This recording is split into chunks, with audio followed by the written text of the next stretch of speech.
كفوا أحد ونشهد أن سيدنا ونبينا وحبيبنا وبشيرنا ونذيرنا وطبيبنا وطبيب أرواحنا وحبيبنا وحبيب ربنا محمدا عبد الله ورسوله أرسله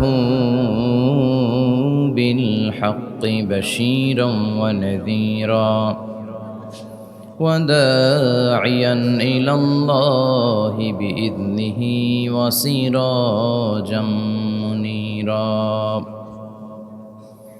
أما بعد فقد قال الله تعالى في كلامه المجيد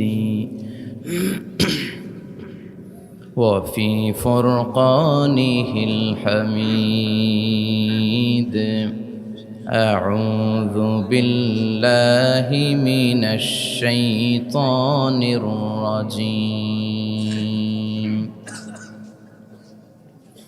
بسم الله الرحمن الرحيم والتين والزيتون وطور سينين وهذا البلد الأمين إن الله وملائكته يصلون على النبي يا أيها الذين آمنوا صلوا عليه وسلموا تسليما اللهم صل على محمد وعلى آل محمد كما صليت على إبراهيم وعلى آل إبراهيم إنك حميد مجيد اللهم بارك على محمد وعلى آل محمد كما باركت على إبراهيم وعلى آل إبراهيم إنك حميد مجيد সকল প্রশংসার মালিক কে আল্লাহ সকল ক্ষমতার উৎস কে আল্লাহ কেউ যেটা পারে না পারে কে আল্লাহ সে আল্লাহর জন্য পড়ছি আমরা আলহামদুলিল্লাহ আওয়াজ করে পড়েন রব্বানা লাকাল হামদ হামদান কাসীরান তাইয়িবান মুবারাকান ফীহি ইয়া রাব্বি লাকাল হামদু কামা ইয়ানবাগি لجلال وجهك وعظيم سلطانك لك الحمد بالإيمان لك الحمد بالإسلام لك الحمد بالقرآن আমরা প্রশংসা করলাম কার সব সময় প্রশংসা করব কার আল্লাহর প্রশংসা করলে লাভ না লস আল্লাহ বলে যদি আমার নেয়ামতের প্রশংসা করো আমি নেয়ামত বাড়িয়ে দেব আর যদি নাশুকরি করো আমি এমন আযাব দেব জেনে রেখো ইন্না বাতশা রাব্বিকা লাশাদীদ নিশ্চয়ই তোমার রবের পাকড়াও তোমার রবের অ্যাটাক পানিশমেন্ট বড় ডেঞ্জারাস কারণ আমি আল্লাহ সব সময় ধরি না ধরলে ছাড়ি না ধরে ধরে ধরে না ধরলে আল্লাহ ছাড় দেয় কিন্তু ছেড়ে দেয় না ঠিক কি না আমরা পুলিশকে যতটুকু ভয় পাই আল্লাহরে তার অর্ধেকও ভয় পাই না তাই না পুলিশ দেখলে অনেক ভয় পাই র‍্যাব দেখলে অনেক ভয় পাই বন্দুকের নল যদি মাথায় কেউ ধরে অনেক ভয় পায় এর অর্ধেক আল্লাহরে ভয় পাই না কারণ দেখি না যে তো এই সব কিছুর চাইতে বেশি ভয় পাইতে হবে কাকে আর সব সময় প্রশংসা করতে হবে কার আল্লাহ এত নিয়ামত আমাদেরকে দিয়েছেন এই নিয়ামতগুলো গুণে শেষ করা যাবে না বিষ্ণু বলেছেন সব সময় তোমার জিহ্বাটাকে আল্লাহর জিকির আর প্রশংসা দিয়ে ভিজিয়ে রাখো কি করবেন ভিজিয়ে রাখবেন আরব বিশ্বে আমরা যখন পড়াশোনা করতাম তখন দেখতাম যে রাস্তাঘাটে বিভিন্ন জায়গায় আজকারগুলো আল আদইয়াতুল মাসুরা মাসনুন দোয়াগুলো তারা লিখে রাখত, যাতে মনের অজান্তেই তাদের চোখ ওই সাইনবোর্ডে পড়লে তারা যেন ওই দোয়াগুলো পড়তে পারে। রাস্তার মধ্যে লেখা থাকতো সুবহানাল্লাহ, আলহামদুলিল্লাহ, আল্লাহু আকবার, লা ইলাহা ইল্লাল্লাহ। আপনি উঁচু কোনো জায়গায় উঠবেন বা লিফটে দিয়ে উপরে উঠবেন, সিঁড়ি দিয়ে উপরে উঠবেন, ওঠার সময় বায়ে লেখা আল্লাহু আকবার। কারণ হাদিসে এসেছে ইদা সাইদনা কাব্বারনা, আমরা যখন উপরের দিকে উঠতাম আমরা পড়তাম আল্লাহু আকবার। ওয়া ইদা নাজালনা সাব্বাহনা, আর যখন আমরা নিচের দিকে নামতাম আমরা পড়তাম সুবহানাল্লাহ।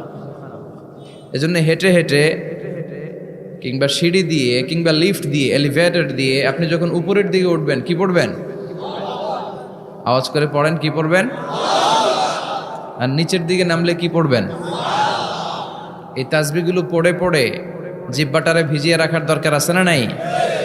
আমরা যেন আল্লাহর জিকির আর শুকুর দিয়ে আমাদের হৃদয়টাকে, জিহ্বাটাকে সিক্ত করে রাখতে পারি। আল্লাহ তুমি তৌফিক দাও। ফরজ সালাতের পরে বিশ্বনবী তাসবিহগুলো পড়তেন, আমরা পড়তে চাই না। আল্লাহ রাসূল সাল্লাল্লাহু আলাইহি ওয়াসাল্লাম সালাম ফেরানোর পরে পড়তেন আল্লাহু আকবার, 3 বার পড়তেন আস্তাগফিরুল্লাহ, আস্তাগফিরুল্লাহ, আস্তাগফিরুল্লাহ, সুবহানাল্লাহ 33 বার, আলহামদুলিল্লাহ 33 বার, আল্লাহু আকবার 33 বার, লা ইলাহা ইল্লাল্লাহ ওয়াহদাহু লা শারীকা লাহু, লাহুল মুলকু ওয়া লাহুল হামদু ওয়া হুয়া আলা কুল্লি শাইইন কাদির। আয়াতুল কুরসি পড়তেন, লম্বা লম্বা অনেক দোয়া করতেন। এগুলো আমরা করি না, আমরা ছোট্ট একটা মুনাজাতের জন্য পাগল হয়ে যাই, তাই না? আসসালামু আলাইকুম ওয়া রাহমাতুল্লাহ, আসসালামু আলাইকুম ওয়া রাহমাতুল্লাহ, আল্লাহুম্মা আমিন বিরহমাতিকা ইয়া আরহামার রাহিমিন, তাই না? আমিন ইয়া আরহামার রাহিমিন। তো হইল কিছু? তাড়াহুড়ো করবেন না, তাসবিহ পড়বেন, জিকিরগুলো পড়বেন, এগুলো আপনার অন্তরটাকে সিক্ত রাখে। ফরজ সালাতের পরে আয়াতুল কুরসি পড়তে হয়। মান কারা আয়াতাল কুরসি দুবুরা কুল্লি সালাতিন মাকতুবা লাম ইয়ামনাহু মিন দুখুলিল জান্নাতি ইল্লাল মাউত। প্রত্যেক ফরজ সালাতের পরে যে আয়াতুল কুরসি পড়ে তার জান্নাতে ঢোকার ব্যাপারে কোনো বাধা থাকে না একটি জিনিস ছাড়া, সেটা হলো তার মৃত্যু। লোকটা মরে না তাই জান্নাতে যায় না, মরলেই জান্নাতি। প্রত্যেক ফরজ সালাতের পরে আয়াতুল কুরসি পড়বেন তো? আর সর্বাবস্থায় বেশি বেশি করে পড়বেন আস্তাগফিরুল্লাহ। কি পড়বেন? আমার সাথে আওয়াজ করে পড়েন আস্তাগফিরুল্লাহ, আর আওয়াজ করে পড়েন আস্তাগফিরুল্লাহ। বেশি বেশি যারা ইস্তেগফার পড়ে তাদের 5টা লাভ। আওয়াজ করে বলতে হবে কয়টা? 5টা। নাম্বার 1, মান লাজিমাল ইস্তিগফার জাআলাল্লাহু লাহু মিন কুল্লি দীকিন মাখরাজা। যে সব সময় ইস্তেগফারের সাথে লাজিমা মানে লেগে থাকে, আঠার মতো। কিসের মতো? চুইংগাম খান না আপনারা? চুইংগাম যদি হাতের মধ্যে লাগান আঠার মতো লেগে থাকে না? বাচ্চারা আবার দুষ্টামি করে চুইংগাম খেয়ে আরেকজনের চুলের মধ্যে লাগায় দেয়, আছে না নাই? তখন সরিষার তেল দিয়ে ছুটাইতে হয়, তাই না? তো মান লাজিমাল ইস্তিগফার, যে ইস্তিগফারের সাথে আঠার মতো লেগে থাকে সে 5টা জিনিস পায় জীবনে। চিল্লায় বলেন না কয়টা? 1 নাম্বার, জাআলাল্লাহু লাহু মিন কুল্লি দীকিন মাখরাজা। সব বিপদ থেকে তার উদ্ধার করে কে? আল্লাহ। আমাদের জীবনে বিপদ আপদ আছে না নাই? কম না বেশি? কত বিপদ, কত ধরনের বিপদ। যে কোনো সময় দুর্ঘটনা হতে পারে, রোড অ্যাক্সিডেন্ট, আছে না নাই? যে কোনো সময় গুম হয়ে যেতে পারেন, আপনারা খুঁজে পাবেন আপনার স্বজনরা। যে কোনো সময় ক্রস ফায়ারের মধ্যে পড়তে পারেন, ঠিক কি না? যে কোনো সময় বজ্রপাতে আপনি নিহত হতে পারেন, ভূমিকম্পের মাঝখানে পড়তে পারেন, 2 জন কোবাকবি লাগছে আপনি মাঝখানে, হইতে পারে না? জাআলাল্লাহু লাহু মিন কুল্লি দীকিন মাখরাজা। এরকম সব ধরনের বিপদ থেকে তারে রক্ষা করবে কে? আল্লাহ। যদি ইস্তিগফারের সাথে আঠার মতো লেগে থাকা যায়। এই হলো নাম্বার 1। নাম্বার 2, ওমিন কুল্লি হাম্মিন ফারাজা। যে সব সময় আঠার মতো ইস্তিগফারের সাথে লেগে থাকবে, আল্লাহ তাকে দুশ্চিন্তা থেকে মুক্তি দিবেন, তার কোনো টেনশন থাকবে না। সুবহানাল্লাহ পড়েন। আমাদের জীবনে টেনশন আছে না নাই? জীবন নিয়ে টেনশন, মরণ নিয়ে টেনশন, ক্যারিয়ার নিয়ে টেনশন, বাড়ি ভাড়ার টেনশন, বিদ্যুৎ বিলের দাম বেড়ে যাচ্ছে টেনশন, ঘরের মধ্যে শান্তি নাই টেনশন, দ্রব্যের দাম বাড়তেছে, বেতন কমতেছে টেনশন, ঠিক কি না? এই টেনশন থেকে আপনাকে মুক্ত রাখবে কে? আল্লাহ। নাম্বার 3, ওয়ায়ারযুকহু মিন হাইসু লা ইয়াহতাসিব। এমন জায়গা থেকে আল্লাহ আপনাকে রিজিকের ব্যবস্থা করবে আপনি কল্পনাই করতে পারবেন না। রিজিক দেওয়ার মালিক কে? কেউ যেটা পারে না, পারে কে? এমন জায়গা থেকে তিনি রিজিক দিবেন আপনি কল্পনাই করতে পারেন না, আপনি হিসাবই করেন না যে এখান থেকে কিছু রিজিক আমি পাবো, কিন্তু আল্লাহ ব্যবস্থা করে দিয়েছে। সুবহানাল্লাহ পড়েন। 4 নাম্বার, যতক্ষণ ইস্তেগফারের সাথে আঠার মতো লেগে থাকবেন আল্লাহর কোনো শাস্তি আপনার উপর আসবে না। ওমা কানা আল্লাহু মুআযযিবাহুম ওয়া হুম ইস্তাগফিরুন। যতক্ষণ আপনি ইস্তেগফার পড়বেন আল্লাহর আযাব আপনারে পাকড়াও করবে না। 5 নাম্বার হচ্ছে আল্লাহ আপনাকে মুস্তাজাবুদ দাওয়া বানিয়ে দিবে। মুস্তাজাবুদ দাওয়া মানে এমন ব্যক্তি, যেই ব্যক্তি দোয়া করা মাত্রই দোয়া কবুল করে কে? সবসময় ইস্তেগফার পড়তে রাজি আছেন তো? আপনারা ইমাম আহমদ ইবনে হাম্বলের নাম শুনেছেন? আমরা ইসলামে 5টা মাযহাবের প্র্যাকটিস করি, কোরআন সুন্নাহর আলোকেই আমরা করি। হানাফি, শাফিঈ, মালিকি। 4 নাম্বারটা আপনারা বলেন। হাম্বলি। হানাফি, শাফিঈ, মালিকি, তারপরে হাম্বলি। এই হাম্বলি মাযহাবের ধারক এবং বাহক ইমাম আহমদ ইবনে হাম্বল। উনি অনেক বড় যুগ শ্রেষ্ঠ মুহাদ্দিস ছিলেন। একক স্বতন্ত্র হাদিসের কিতাব হিসেবে পৃথিবী খ্যাত যে হাদিসের কিতাবটা, যেটার মধ্যে সবচাইতে বেশি সংখ্যক হাদিস আনা হয়েছে, মুসনাদ আহমদ ইবনে হাম্বল, এটার রচয়িতা উনি। সুবহানাল্লাহ পড়েন। প্রায় 40,000 হাদিসের কালেকশন ওই কিতাবের ভেতরে আছে। এই হাদিস কালেকশনের জন্য ইমাম আহমদ ইবনে হাম্বল বছরের পর বছর, যুগের পর যুগ, শহর থেকে গ্রাম, গ্রাম থেকে শহর চষে বেরিয়েছেন। ওনার শেষ জীবনটা উনি হাদিস সংগ্রহের কাজে ব্যয় করেছেন। একবার এক সফরে তিনি রাত্রিবেলা বেরোলেন। ইস্তেগফার পড়লে যে কি করে মানুষ মুস্তাজাবুদ দাওয়া হয় শুনেন। রাত্রিবেলা সফরে তিনি বেরোলেন, হাদিস সংগ্রহের সফর। পথিমধ্যে এক মসজিদে মাগরিবের নামাজ পড়লেন, এশার নামাজ পড়লেন। প্রচন্ড শীত। তিনি ভাবলেন আজকের রাতটা মসজিদেই কাটায় দেই, ফজরের সালাত পড়ে তারপরে বেরোব। ব্যাগ থেকে কাঁথা বের করে তিনি শুয়ে পড়লেন। কিন্তু মসজিদের দারোয়ান এসে বলে, মসজিদে তো থাকা যাবে না, আপনি বের হন। ইমাম আহমদ ইবনে হাম্বল বললেন, আমি বৃদ্ধ মানুষ, প্রচন্ড শীত, কই যাব? আমি ফজরেরও মুসল্লি, ফজর নামাজও এই মসজিদে পড়বো, আমারে বাজান তুমি থাকতে দাও। দারোয়ান বলেন, নো, থাকা যাবে না, মসজিদে থাকা যাবে না, বের হন, না হলে গাঠটি সহ বের করে দেবে। চিনে নাই এটা যে ইমাম আহমদ ইবনে হাম্বল, সে বুঝতে পারে নাই। তো দারোয়ানের সাথে সুবিধা করতে না পেরে ইমাম আহমদ ইবনে হাম্বল ব্যাগ নিয়ে বেরোয় গেলেন। প্রচন্ড শীত, কাঁপছেন। হঠাৎ দেখে সামনে এক বাজার। ওই বাজারে এক খাব্বাজ বসে আছে। খাব্বাজ মানে রুটি বিক্রেতা। খাব্বাজ মানে যুবক, একজন রুটি বিক্রেতা, রুটি বিক্রি করে। যে যুবককে সালাম দিলেন, আসসালামু আলাইকুম। যুবক পড়লো, আলাইকুম আসসালাম। ইমাম আহমদ ইবনে হাম্বল বলল, যুবক, আমি মুসাফির মানুষ, থাকার জায়গা নাই, প্রচন্ড শীত। এই যে তুমি চুলার মধ্যে উনুনে রুটি বানাচ্ছ, আমি যদি তোমার চুলার পাশে বসে রাতটা কাটাই, তোমার কোনো সমস্যা হবে?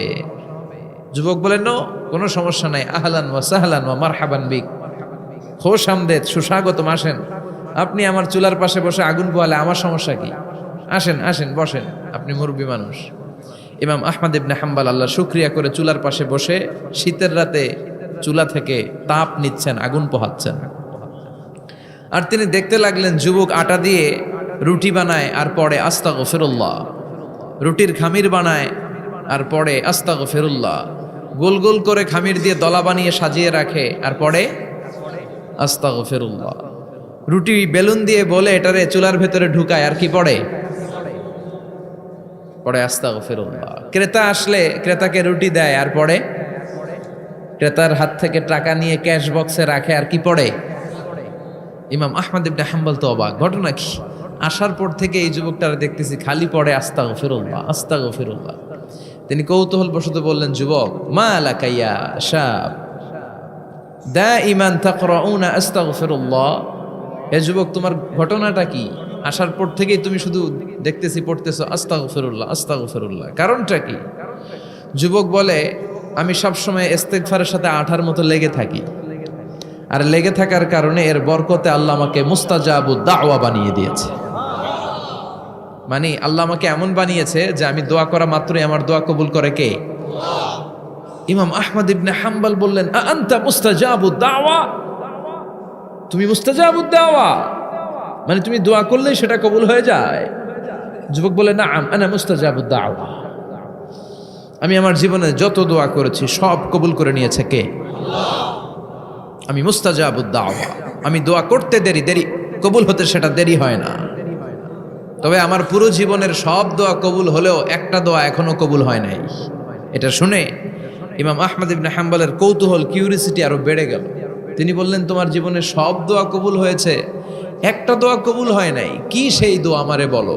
যুবক বলে, আমার জীবনে যে দোয়াটা কবুল হয় নাই সেটা হচ্ছে, আমি আল্লাহর কাছে দোয়া করে বলেছিলাম, আল্লাহ শুনেছি এই জামানার সবচেয়ে বড় মুহাদ্দিসের নাম হচ্ছে ইমাম আহমদ ইবনে হাম্বল, আমি যেন ওই ইমাম আহমদ ইবনে হাম্বলের কপালে একটা চুমু দিয়ে মরতে পারি, তুমি তৌফিক দিও।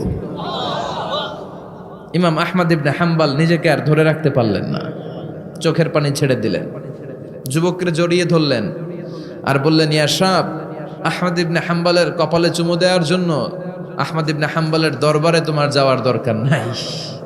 আহমদ ইবনে হাম্বল নিজেই তোমার দরবারে ছুটে এসেছে। আনাল আহমদ ইবনে হাম্বল, আমি নিজেই আহমদ ইবনে হাম্বল। চিল্লায় পড়েন আল্লাহু আকবার। যুবকটি চিৎকার মেরে সাইয়েদনা আহমদ ইবনে হাম্বলকে জড়িয়ে ধরল।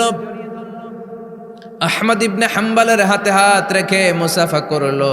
আহমদ ইবনে হাম্বলের কপালে একটা চুমু এঁকে দিল আর বলল, ইয়া আহমদ ইবনে হাম্বল, এই ইস্তেগফারের কারণে আমার জীবনের সব দোয়াই কবুল হয়ে গিয়েছে। আপনি সব সময় যদি ইস্তেগফারের সাথে লেগে থাকেন, আপনারে মুস্তাজাবুদ দাওয়া বানাবে কে?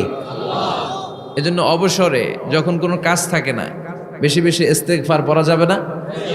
ইস্তেগফারের সাথে আঠার মতো লেগে থাকা যাবে না? আওয়াজ করে পড়েন আস্তাগফিরুল্লাহ। আরো জোরে পড়েন আস্তাগফিরুল্লাহ। আরো জোরে পড়েন আস্তাগফিরুল্লাহ। আল্লাহ আমাদের ইস্তেগফার তুমি কবুল করো। আরো জোরে পড়ি আমিন।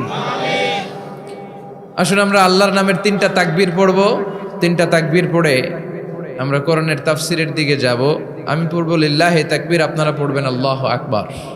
আওয়াজ করে পড়তে হবে। আল্লাহ বলেছে, ঘোষণা দাও। আমার সাথে সাথে পড়েন আল্লাহু আকবার। এই অধ্যক্ষ গোলাম সরোয়ার সাইদি পীর সাহেব আড়াইবাড়ি দরবার। কথা বলেছে ডক্টর আবুল কালাম আজাদ বাশার সাহেব, মুহাদ্দিস, মদিনাতুল উলুম কামিল মাদ্রাসা। কথা বলেছেন মাওলানা মোহাম্মদ নুরুজ্জামান সাহেব। সব বড় বড় ওলামা একরামদেরকে এখানে দাওয়াত দেওয়া হয়, এটা খুব ভালো একটা সিদ্ধান্ত। দ্বিতীয় রজনীতে আজকে আমরা কথা বলছি। আমার আগে কথা বলেছেন মুফতি আনম মাইনুদ্দিন সিরাজি, সাবেক অধ্যক্ষ চান্দিনা আলামিন কামিল মাদ্রাসা। কথা বলেছে হাফেজ মুসলিউদ্দিন সাহেব। যারাই এখানে কথা বলেছে তাদের কথাগুলো যেন আল্লাহ আমরা আমল করতে পারি, তৌফিক দাও। এই মাদ্রাসাকে তুমি হেদায়েতের মার্কাজ হিসেবে কবুল করো। এই মাদ্রাসার গভর্নিং বডিতে যারা আছে, অভিভাবক মণ্ডলীর সদস্য যারা আছেন, এই মাদ্রাসাকে যারা ভালোবাসেন, যারা মাদ্রাসার জন্য কাজ করেন, ভালো চিন্তা করেন, আল্লাহ সবাইকে তুমি কবুল করো। আসুন আমরা সরাসরি কোরআন থেকে কিছু কথা শুনি। আমি শারীরিকভাবে আজকে একটু অসুস্থ। আমি আল্লাহর কাছে সুস্থতা কামনা করছি যে অল্প কিছুক্ষণ যেন কোরআন থেকে কিছু কথা আপনাদেরকে শোনাতে পারি, এবং আপনাদের কাছে দোয়া চাই যেন আজকের এই শেষ রজনীতে আমরা এমন কিছু কথা শুনতে পারি যে কথাগুলো আমাদের দুনিয়া এবং আখিরাতে কল্যাণকর হবে, নাজাতের ওসিলা হবে। আমরা পড়ি আমিন। অনেক লম্বা একটা সফর দিয়ে এসেছি।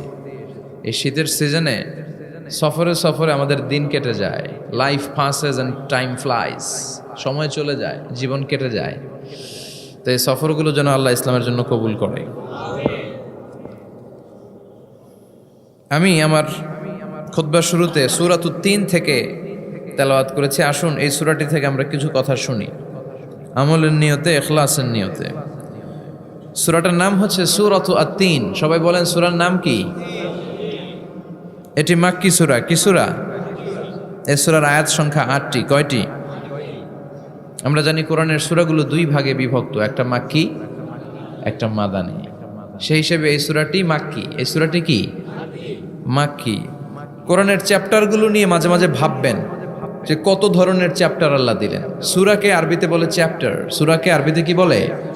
তাহলে আওয়াজ করে উত্তর দেন তো, কোরআনের ভেতরে চ্যাপ্টার আছে কয়টা? 114টা। এই চ্যাপ্টারের নাম দিলেন তিনি ফলের নামে। সুবহানাল্লাহ পড়েন। 3 মানে ডুমুর ফল। 3 মানে কি? ডুমুর ফল। খেয়েছেন কখনো? খান নাই? শিকারপুরে হয়? গাছ আছে শিকারপুরে? নাই না? আছে? ছোটবেলা আমরা শুনতাম ডুমুর ফল খেলে নাকি মানুষ পাগল হয়ে যায়। আপনারা শুনছেন? এরকম অনেক আজে বাজে কথা কিন্তু আমরা ছোটবেলা শুনেছি যেগুলোর ভিত্তি নাই। বলা হতো পরীক্ষার দিন সকালে কেউ যদি ডিম খেয়ে যায় তাহলে পরীক্ষা নাকি ডিম পায়। এটা ভুয়া কথা, ডাহা মিথ্যা। আমি সব সময় ফাইনাল পরীক্ষার দিন সকালে ডিম খেয়ে যেতাম আর পরীক্ষা দিয়ে ফার্স্ট হয়ে যেতাম।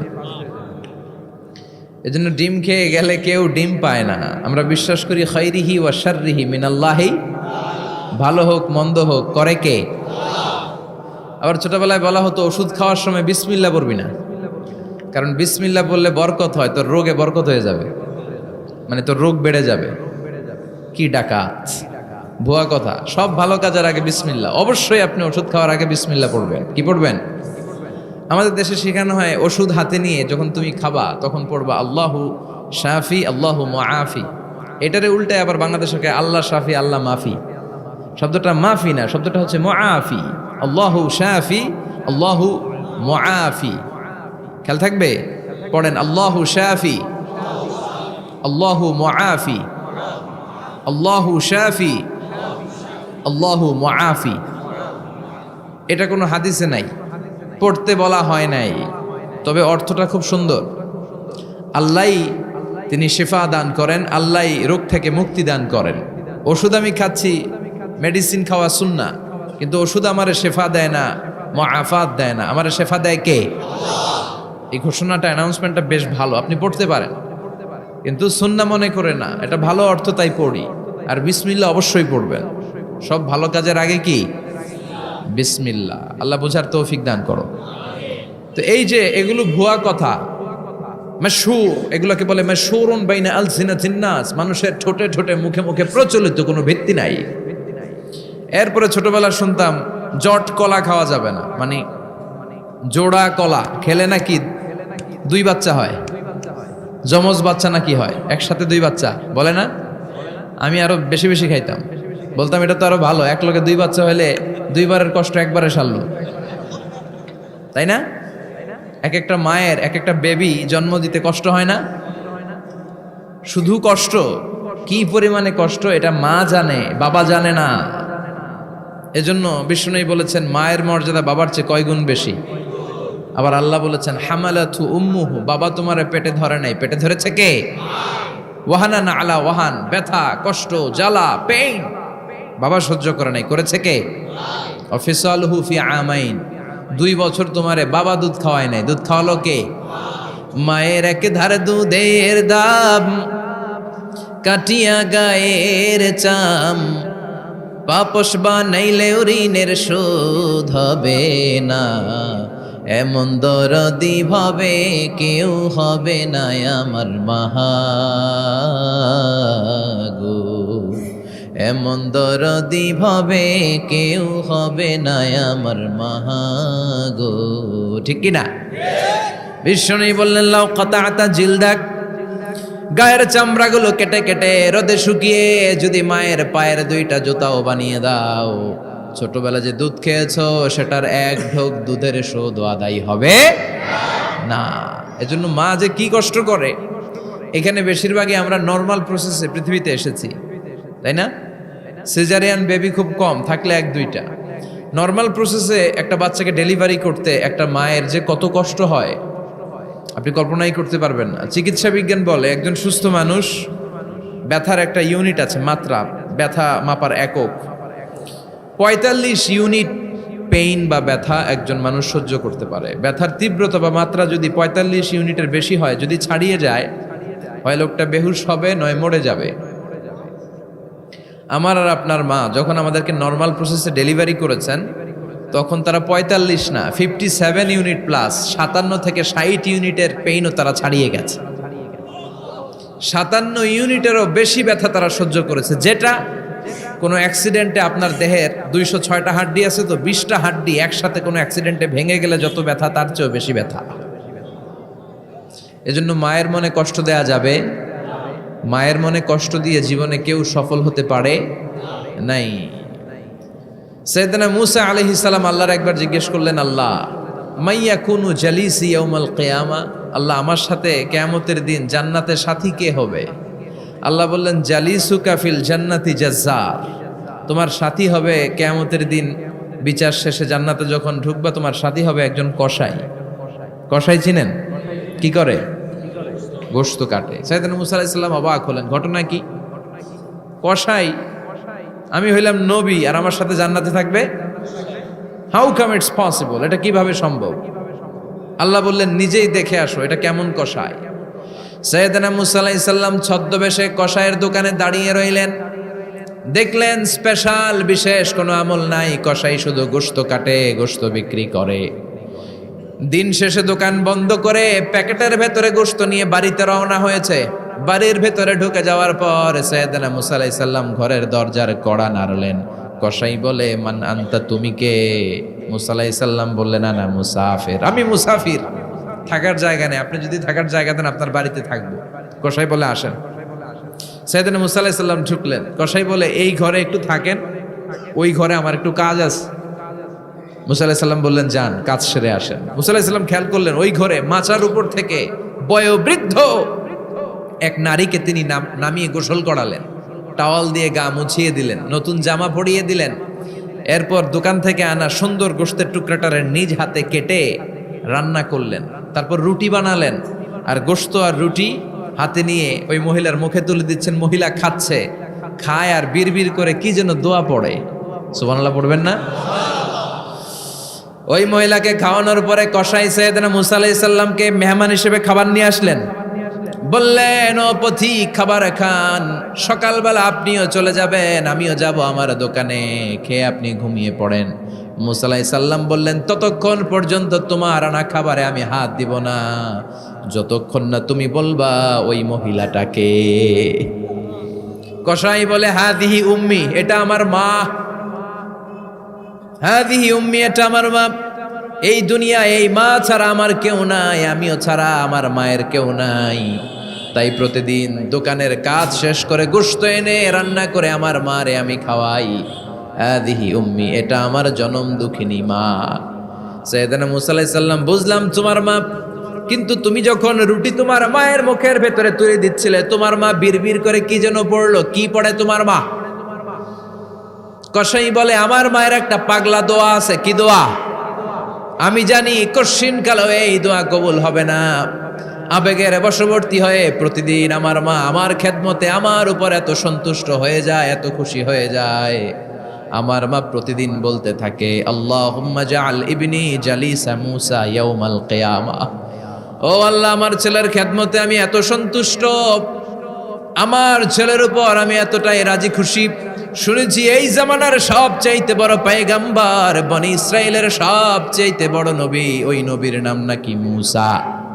ও আল্লাহ, আমি এত কিছু জানি না, এত কিছু বুঝি না, এত কিছু চাই না, তোমার দরবারে শুধু একটাই চাওয়া, একটাই ফরিয়াদ, তুমি আমার ছেলেরে কিয়ামতের দিন মুসার সাথে হাসর নসিব করে দিও। আমার ছেলে কসাই ছেলেটারে তুমি মুসার জান্নাতের সাথী বানিয়ে দিও। আল্লাহুম্মা জাআল ইবনি জালিসা মুসা ইয়াউমাল কিয়ামা। জালিস মানে ফ্রেন্ড, বন্ধু। আল্লাহ, জান্নাতে আমার ছেলেরে তুমি মুসার বন্ধু বানিয়ে দিও। মুসা আলাইহিস সালাম এবার বুঝতে পারলেন। তিনি বললেন, ঘটনা তো এই জায়গায় এতক্ষণে বুঝতে পেরেছি, কেন আমার সাথে মুফাসসির যাবে না, হাফেজে কোরআন যাবে না, শহীদরা যাবে না, ওলিরা যাবে না, নবীরা যাবে না, আমার সাথে জান্নাতে যাবে কসাই। এটা মায়ের দোয়া। কার দোয়া? মায়ের দোয়ার দরকার আছে না নাই? অনেক পাওয়ারফুল মায়ের দোয়াটা। বুলেট মারলে বুলেট মিস হয়, মায়ের দোয়া মিস হয়? ড্রোন হামলা করলে ড্রোন হামলা মিস হয়ে যেতে পারে, কিন্তু মায়ের দোয়া কশিনকালে মিস হয় না। চিল্লায় বলেন ঠিক কিনা? মায়ের দোয়াটাও কবুল, বদদোয়াও কবুল। ভয়ঙ্কর কিন্তু। মা দোয়া করলে কবুল হয়, কিন্তু বদদোয়া করলে কবুল হয় না। এরকম হলে it was not a big deal, এটা বড় সমস্যা ছিল না। কিন্তু দোয়া করলেও যেমনি কবুল, বদদোয়াটাও কবুল। এজন্য খবর আছে না নাই? এজন্য মায়ের কাছ থেকে সবসময় দোয়া নিতে হবে। দোয়া নিতে রাজি আছেন? আমাদের সমাজে এরকম অনেক ধরনের কুসংস্কার। 2 কলা খেলে 2 বাচ্চা হয়, তাই না? আসলে কি কথাটা ঠিক? বাচ্চা একটা হবে না, 2টা হবে, ছেলে হবে না মেয়ে হবে, এটা কে দেয়? আবার অনেকের মাথার চুলের মধ্যে 2টা গিট থাকে, আছে না নাই? 2 গিট থাকলে কয় তোর 2 বিয়া, তিন গিট থাকলে তিন বিয়া, গিট নাই কয় তোর বিয়া নাই, আছে না নাই? এগুলো মুসলমান বিশ্বাস করতে পারে? মুসলমান বিশ্বাস করে একজনকে, তিনি কে? তো এই তিন ফল এটা খেলে মানুষ পাগল হয়ে যায় না, এটা স্বাস্থ্যকর একটা খাবার। বাংলাদেশের তিন আর আরব দেশের তিনের পার্থক্য আছে। আরব দেশের তিন খুব সুস্বাদু। তো এই তিনের নামে আল্লাহ একটা সূরা দিলেন, সূরার নাম হচ্ছে সূরাতুত তিন। সূরার নাম এরকম অনেক নামে আল্লাহ সূরা দিয়েছেন। খেয়াল করে দেখবেন, মানুষের নামে সূরা দিয়েছেন, সূরাতুল ইনসান, সূরাতুন নাস। আবার ইন্ডিভিজুয়াল 6 জন পুরুষ মানুষের নামে সূরা দিয়েছেন, 6 জন নবীর নামে, একজন ওলির নামে। সূরা হুদ, সূরা ইউসুফ, সূরা ইউনুস, সূরা মুহাম্মদ, সূরা ইব্রাহিম, সূরা নূহ, আছে না নাই? আবার সূরা লোকমান, আছে না নাই? মানুষের নামে সূরা, তাই না? তো 7 জন পুরুষের নামে সূরা আর মাত্র একজন নারীর নামে আল্লাহ সূরা দিলেন। বলেন তো এই সূরাটার নাম কি? মারিয়াম। তো রেশিওটা কম হয়ে গেছে না? পুরুষ 7 জন, নারী একজন। নারীরা যাতে রাগ না করে, নারীদেরকে বুঝ দেওয়ার জন্য আল্লাহ সব নারীদের নামে আলাদা একটা সূরা দিলেন।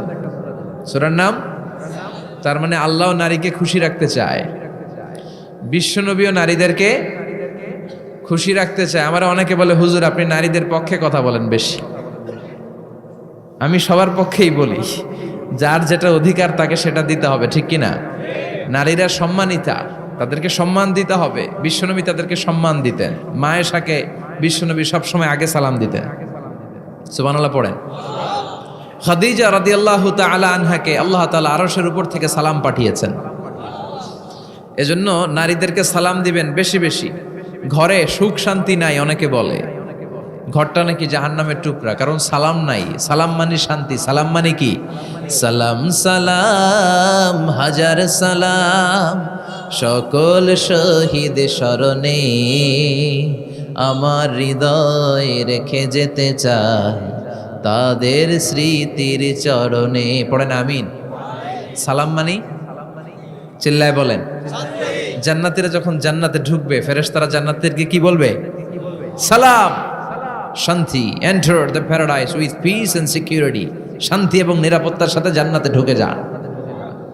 এজন্য ঘরটারে শান্তিময় বানাতে চাইলে সালাম দিতে হবে। কি দিতে হবে? আজ থেকে স্ত্রীকে সালাম দিবেন তো ইনশাল্লাহ। পড়েন। আমার মাইকের আওয়াজ যদি বোনদের কানে যায়, মাদের কানে যায়, আপনাদেরও বলি, আপনারাও আগে আগে সালাম দিবেন। এই দৃশ্য বাচ্চারা দেখলে বাচ্চারাও সালাম শিখবে, ঠিক কিনা? মা খাদিজার ব্যাপারে আল্লাহ বলেছেন, জিব্রাইল তুমি যে খাদিজারে আমার পক্ষ থেকে সালাম দিয়ে দাও, আর খাদিজারে বলে দাও জান্নাতে খাদিজার জন্য এমন ঘর আমি প্রিপেয়ার করে রেখেছি যেই ঘরের ভিতরে কোনো নয়েজ নাই, কোনো আওয়াজ নাই, কোনো ডিস্টার্ব নাই, আছে শান্তি। সুবহানাল্লাহ। কারণ বিশ্বনবীর জন্য খাদিজা নিজের ঘরটার এরকম নয়েজহীন, কোলাহল মুক্ত, শান্তিময় করে রেখেছিলেন। বিশ্বনবী কোলাহলপূর্ণ দাওয়াতি কাজ শেষ করে যখন ঘরে যেতেন, কলিজাটা ঠান্ডা হয়ে যেত। বিশ্বনবীর জন্য এমন একটা ঘর রেখেছিলেন মা খাদিজা, ওই ঘরে বিশ্বনবী যখন প্রবেশ করতেন, বাইরে যত মারপিট হয়েছে, মারামারি হয়েছে, কাফেরদের যত অত্যাচার সহ্য করেছে, ঘরে ঢোকার সাথে সাথে নবী সব ভুলে যেতে। এত মায়া, শান্তি, প্রশান্তির ঘর খাদিজা বানিয়েছিল। এজন্য আল্লাহ বলেছে, জিব্রাইল খাদিজারে বলো, খাদিজার জন্য এমন জান্নাত আমি রেখেছি যেই জান্নাতে কোনো সাউন্ড নাই, আওয়াজ নাই, ডিস্টার্ব নাই, কোলাহল নাই, কোনো নয়েজ নাই। চিল্লায় পড়েন আল্লাহু আকবার। এজন্য মায়েরা খাদিজার জীবনী থেকে শিক্ষা, স্বামীর জন্য ঘরটারে প্রশান্তিপূর্ণ করে রাখবেন। প্রশান্তির একটা জায়গা যেন হয়। কানের কাছে এসে বেশি বেশি ঘ্যান ঘ্যান করেন না। ঘরে ঢুকলেই চাল নাই, ডাল নাই, এটা লাগবে, ওইটা লাগবে, ছেলের ওইটা লাগবে। আস্তে আস্তে অনেক স্বামী হার্ট অ্যাটাক করে স্ত্রীর কারণে, জানেন ঠিক কিনা? ওই কয় ঠিক, সবাই ভুক্তভোগী, কমন পড়ে গেছে। দুই পক্ষরেই বললাম, স্বামীরাও সালাম দিবেন, স্ত্রীরাও দিবেন। সালাম মানে শান্তি। তো ঘরটারে শান্তি দিয়ে ভরে দিবে কে? আর একে অপরের প্রতি শ্রদ্ধাবোধ রাখবেন। তো নারীদেরকে খুশি করার জন্য আল্লাহ সূরা দিলেন, সূরাতুন নিসা। প্রাণীদের নামে অনেক সূরা আছে, সূরাতুল বাকারা আছে না নাই? বাকারা মানে কি? গাভী। গাভীর দুধ খাবেন। বিষ্ণু বলেছেন, গরুর গোশত খেয়েও কম, দুধ খেয়েও বেশি। আলাইকুম বি আলবানিল বাকার, তোমাদের উচিত গরুর দুধ খাওয়া। ফাইন্নাহা তুরাম্মু মিনাল আশজার, কেননা গরুর দুধ এটা হচ্ছে সবুজ ঘাস আর পাতার নির্যাস। ফি লাবানিহা শিফা, গরুর দুধে আছে শিফা, ও ফি লুহুমিহা দা, গরুর গোশতে আছে রোগ। গোশতে আছে কি? গরুর গোশত খাইলে রোগ বাড়ে না? অনেক ডাক্তার আছে এরা সিরিয়াল নেয় না, যারা গরুর গোশত খায় বেশি, বলে লাল মাংস যারা খাবে এরা যেন আমার সিরিয়াল না দেয়। আছে না নাই? বিশ্বনবীর খাবারের তালিকায় দুধ ছিল। বিশ্বনবী বলতেন বেশি বেশি দুধ খেও, এবং বিশ্বনবী বলেছেন মায়েরা যেন তাদের বাচ্চাদেরকে দুধ খাওয়ায়। মায়ের বুকে প্রথম যে দুধটা আসে এটাকে বলে শাল দুধ। এটা বাচ্চার জীবনের প্রথম প্রাকৃতিক টিকা। সুবহানাল্লাহ পড়েন। আমরা কত টাকা দিয়ে দামি দামি টিকা দেই, কিন্তু প্রথম টিকাটা আল্লাহ ফ্রি দিছেন। সুবহানাল্লাহ পড়েন। বাকারার নামে সূরা দিলেন, আনকাবুত মাকড়সার নামে সূরা দিলেন, নাহাল মৌমাছির নামে সূরা, নামাল পিঁপড়ার নামে সূরা। সুবহানাল্লাহ পড়েন। এইভাবে আপনি খুঁজলে কোরআনের চ্যাপ্টারগুলো যে কত সুন্দর সুন্দর নাম দিয়ে আল্লাহ দিয়েছেন, তার এই ধারাবাহিকতায় আজকের সূরাটির নাম দিয়েছেন আল্লাহ একটা ফলের নামে। কিসের নামে? 3 ফলের নামে। সূরার নাম কি? সাইয়েদনা বারা ইবনে আযিব রাদিয়াল্লাহু তাআলা আনহু বর্ণনা করেন, বুখারীর বর্ণনা। তিনি বলেন সামি'তু রাসূলুল্লাহি ইয়াকরাউ সূরাতাত তিন ফি সালাতিল ইশা। আমি বারা ইবনে আযিব রাদিয়াল্লাহু তাআলা আনহু এশার নামাজে বিশ্বনবীকে সূরাতুত তিন তেলাওয়াত করতে শুনেছি। কোন নামাজে? কোন সূরা পড়তেন? কোন নামাজে? কোন সূরা? মনে থাকবে? পড়বেন তো? তিনি বলেছেন এশার নামাজে আমি বিশ্বনবীকে সূরাতুত তিন তেলাওয়াত করতে শুনেছি। ফামা সামি'তু আহসানা সাউতিন মিন সাউতি রাসূলিল্লাহ। আল্লাহ রাসূলের কণ্ঠের চাইতে এত মধুর কণ্ঠ আমার জীবনে শুনি নাই। বিশ্বনবী যখন তেলাওয়াত করতেন সাহাবাদের কলিজা ঠান্ডা হয়ে যেত। সাহাবারা মাঝে মাঝে খাবার না পেলে, ঘরে খাদ্য না থাকলে বিশ্বনবীর কাছে চলে আসতেন। এসে বিশ্বনবীর চেহারার দিকে তাকায় থাকতেন, ওনার কণ্ঠে তেলাওয়াত শুনতেন। বিশ্বনবীর তেলাওয়াত শুনলে চেহারার দিকে তাকায় থাকলে ক্ষুধার কথা তারা ভুলে যেতেন। কি কণ্ঠ ছিল বিশ্বনবী!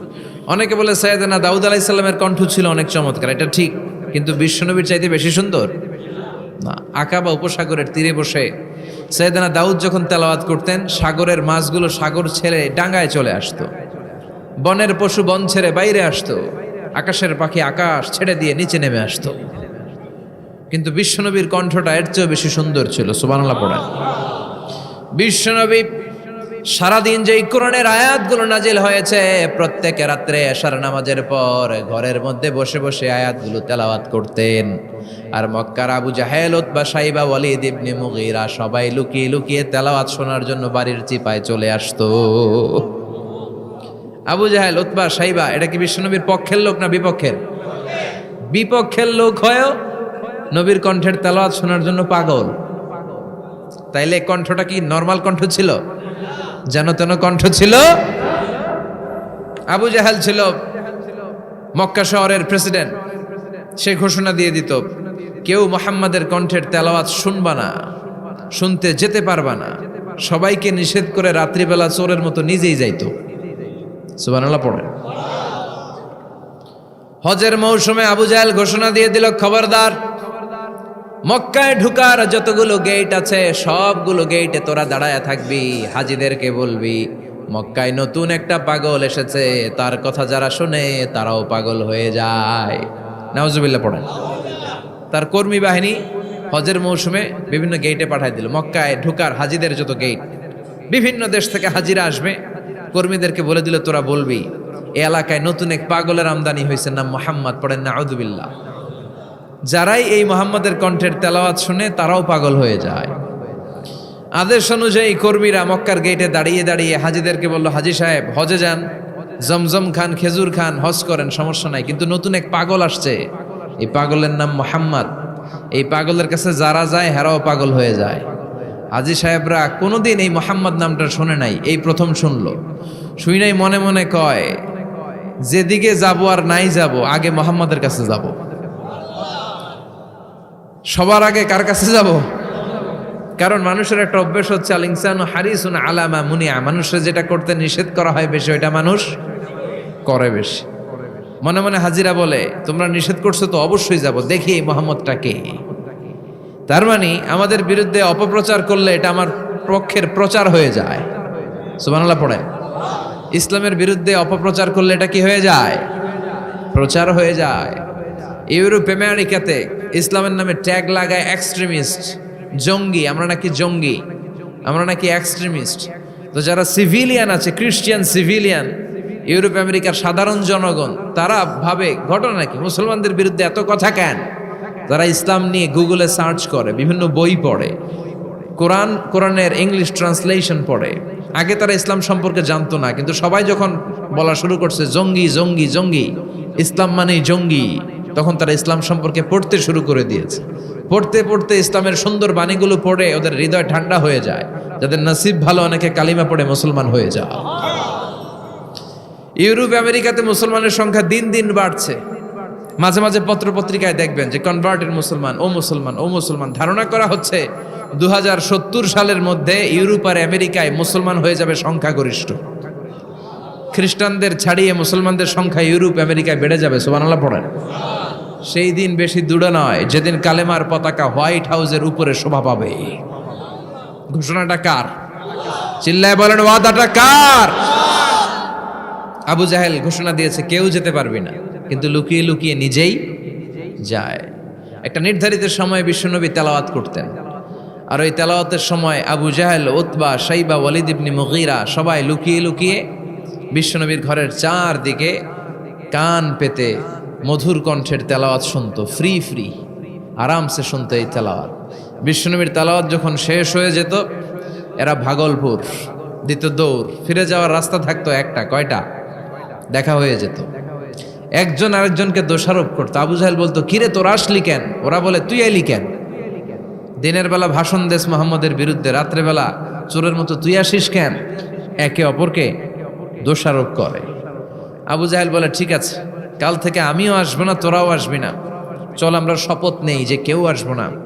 দস্তখত দিয়ে, সিগনেচার দিয়ে, যেই আসবে তার মাথার চুল কামিয়ে আলকাতরা মেখে মক্কার বাজারে ঘুরিয়ে ঘুরিয়ে অপমান করা হবে। সবাই রাজি। আবু জাহেল বলে, দে, রাজি হইলে সিগনেচার দে। সবাইকে আবু জাহেল্লা, তুই না তা তুই আগে দে। আবু জাহেল 1 নাম্বার, নাম্বার 2 উতবা, নাম্বার 3 শাইবা, সবাই সিগনেচার। কালকে কেউ যাবে না, কেউ যাবে না। দিন গড়িয়ে রাত আসে।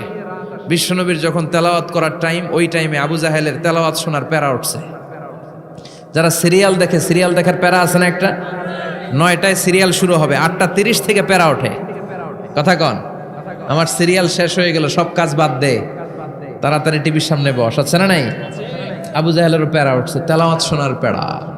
টসিং অ্যান্ড টার্নিং, বিছানায় এপাশ ওপাশ করে, আর মনে মনে ভাবে, হায় রে, আর তো সময় নাই, এই তো শুরু হয়ে যাবে একটু পরে মোহাম্মদের তেলাওয়াত, না গেলে তো বড্ড মিস হয়ে যাবে। যাই যাই, আজকে যেরকম দস্তখত নিছি আর ধমক দিছি, কেউ যাবে না, আমি নিশ্চিত কেউ যাবে না, আমি একটু যাই। উতবা, শাইবা, ওয়ালিদ ইবনে মুগীরা প্রত্যেকেই প্রত্যেকের ঘর থেকে এই একই কথা ভাবছে যে আজকে তো যেই থ্রেড দিছে আবু জাহিল্লায়, আজকে কেউ যাবে না, আমি একটু যাই। সুবহানাল্লাহ পড়েন। আজকেও সবগুলো যে হাজির। বিশ্বনবী মন্ত্রমুগ্ধ করা সুরের ঝংকার তুলে তেলাওয়াত করছেন, আর সবগুলো মন্ত্রে মুগ্ধের মতো তেলাওয়াত শুনছে। বিশ্বনবীর তেলাওয়াত শেষ, সব দিছে দৌড়। ফিরে যাওয়ার রাস্তা কয়টা?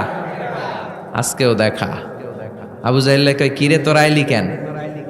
সবাইকে আবু জাহিল্লা, তুই আইলি কেন?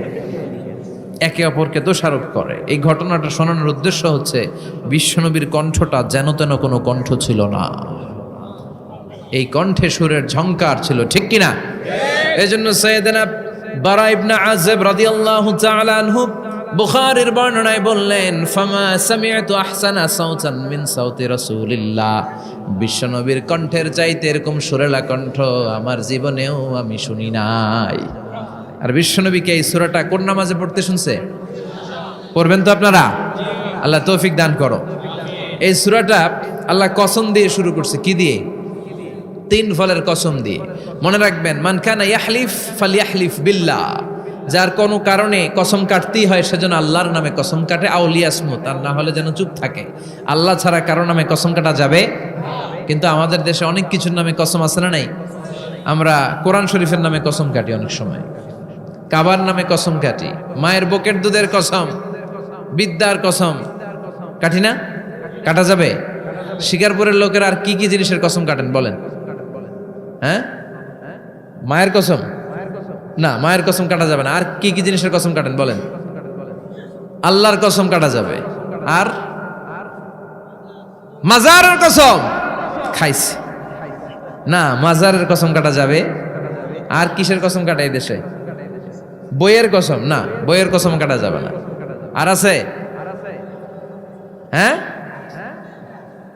আল্লাহ ছাড়া কারো নামে কসম কাটা যাবে, কিন্তু আল্লাহ চাইলে সবকিছুর নামে কসম কাটতে পারেন। চিল্লাই কোন সুবহানাল্লাহ। সে আল্লাহ বললেন ওয়াত্তিনি ওয়াজ্জাইতুনি ওয়া তুরি সিনিনা ওয়া হাযাল বালাদিল আমিন। তিনের কসম। কিসের কসম? তিন ফুলের কসম। এজন্য আল্লাহ বলেছেন ওয়াত্তিন। চিল্লাই বলেন, কি পড়েছেন? সম্মানিত ভাইয়েরা খেয়াল রাখবেন, কসম যখনই আল্লাহ কেটেছেন তখনই আল্লাহ ওয়াও ব্যবহার করেছেন। এটাকে বলে, এই যে এটা কিন্তু তাফসিরের আসল কথা, মনে রাখেন, ওয়াও আল কাসামিয়া, এটার বলে কসম কাটার ওয়াও। যত জায়গায় আল্লাহ কসম কেটেছেন তত জায়গায় আল্লাহ কি ব্যবহার করেছেন? চিল্লায় বলেন। আমরা অবাক হয়ে গেলে আমরা পড়ি ওয়াও, এই ওয়াও না, আমরা ওয়াও বলি না। অবাক করা জিনিস দেখলে কি বলে ছেলেবেলে? ওয়াও, এই ওয়াও নয়। এই স্টেজে রিং আসছে, মোবাইলে রিং আসলে ঝামেলা হবে। তো যত জায়গায় কসম তত জায়গায় ওয়াও। সবাই বলেন, যত জায়গায় কসম তত জায়গায়। যেমন আল্লাহ কোরআনে যুগের শপথ করেছেন, সময়ের কসম করেছেন। আল্লাহ বলেছেন ওয়াল আসর। কি বলেছেন? ওয়াও আছে না নাই? আল্লাহ পাহাড়ের কসম করেছেন, আল্লাহ বলেছেন ওয়াত্তুর। আল্লাহ ফজরের কসম করেছেন, আল্লাহ বলেছেন ওয়াল ফাজার। জিলহজের প্রথম 10 রাতের কসম করেছেন, তিনি বলেছেন ওয়ালায়ালিন আশার। জোড় আর বেজোরের কসম করেছেন, তিনি কি বলেছেন? ওয়াতার। তারই ধারাবাহিকতা এখানে তিনি 3 ফলের কসম কেটেছেন, আর তিনি বলেছেন ওয়াত্তিন। চিল্লায় বলেন, তিনি কি বলেছেন? মানে 3-এর কসম। কিসের কসম? 3 ফল। ডুমুর ফলের কসম কেটেছেন, কারণ এই ফলের অনেক উপকারিতা আছে। এটা আরব বিশ্বে আরবদের কাছে খুবই গুরুত্বপূর্ণ সুস্বাদু একটা ফল। কালো ডুমুর হয়, সাদা ডুমুর হয়। এই ডুমুর ফল খেলে ডায়াবেটিক্স রোগীদের অনেক উপকার হয়। ডায়াবেটিক্স আমাদের জাতীয় রোগ না? ডায়াবেটিক্স আছে কার কার? অনেকের আছে না? এই ডায়াবেটিক্স আল্লাহ ভালো করে দিবে। কি খাবেন? ডুমুর ফল খাবেন। অনেক নারীদের ইররেগুলার মেনস্ট্রুয়েশনাল পিরিয়ড হয়, অনিয়মিত অনিয়ন্ত্রিত মাসিক। এই ডুমুর ফলের সেদ্ধ করা পানি যদি খায়, তাদের মাসিক নিয়মিত হয়ে যাবে। এটার মধ্যে অনেক স্ট্রেংথ এন্ড স্ট্যামিনা আছে। আর এই ফলটা জান্নাতি ফল। কি ফল? এটা জান্নাতি ফল। এই 3 গাছটা জান্নাতের গাছ। সাইয়েদনা আদম আলাইহিস সালামকে আল্লাহ বললেন ওয়ালা তাকরাবা হাযিহিশ শাজারাতা ফাতাকুনা মিনাজ জালিমিন। ও আদম, তুমি আর হাওয়া মিলে জান্নাতে ঘুরো, জান্নাতে খাওয়া দাওয়া করো, যা মনে চায় করো, কিন্তু একটা নিষিদ্ধ গাছ আছে, ওই গাছের কাছে যাওয়া যাবে না। কার কথা? সব খাও, সব করো, কিন্তু নিষিদ্ধ গাছের কাছে যাওয়া যাবে না। আদম আলাইহিস সালাম শয়তানের ওয়াসওয়াসায় পড়ে ওই গাছের ফলই খেয়ে ফেললেন। ওয়ালাকাদ আহিদনা ইলা আদম মিন ক্বাবলু ফানাসিয়া ওয়া লাম নাজিদ লাহু আজমা। আমি আদমকে স্পেশাল একটা অর্ডার করেছি, ওই অর্ডার আদম রক্ষা করতে পারে নাই। পারবে কেমন? আদম তো ভুলে গেছে। আদম আলাইহিস সালাম কি করছে? ভুলে গেছে। ভুল করে তিনি খেয়ে ফেললেন। শয়তানের ওয়াসওয়াসায় পড়ে শুধু আদমই খান নাই, হাওয়াও খেলেন আলাইহিমাস সালাম। খাওয়ার সাথে সাথে ওনাদের জান্নাতের পোশাকগুলো খুলতে আরম্ভ করলো, নেকেড হতে শুরু করলেন। আদম আর হাওয়া দুইজনে কি হতে শুরু করলেন? উলঙ্গ হতে শুরু করলেন। গায়ের মধ্যে আর জামা নাই। সম্মানিত ভাইয়েরা, এখানে শিক্ষণীয় যে বিষয়টা সেটা হচ্ছে শয়তানের কাজ, শয়তানের মিশন জান্নাতেও যেটা ছিল দুনিয়াতেও এইটা। শয়তানের মিশন হচ্ছে আদম জাত, বনি আদমের দেহ থেকে কেমন করে কাপড় খোলা যায়, নারীদেরকে কেমন করে উলঙ্গ করা যায়। জান্নাতে যেমনি আদম আর হাওয়া আলাইহিস সালামের কাপড় শয়তান খুলেছে, দুনিয়াতেও শয়তান আমাদেরকে অশ্লীল বানাতে চায়। চিল্লায় বলেন ঠিক কিনা?